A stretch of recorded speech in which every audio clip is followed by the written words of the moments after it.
audio jungle.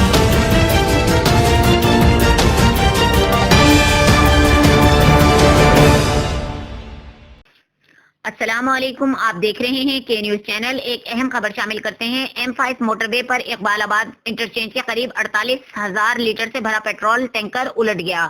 Rescue کارروائیاں شروع ہو گئیں۔ موٹر وے پولیس، پنجاب پولیس، ضلعی انتظامیہ موقع پر پہنچ گئی۔ موٹر وے پولیس نے 500 میٹر کے ایریا کو کارڈن آف کر دیا۔ اقبال آباد انٹرچینج کے قریب کراچی سے ساہیوال جانے والی پیٹرول ٹینکر تیز رفتاری کے باعث الٹ گیا۔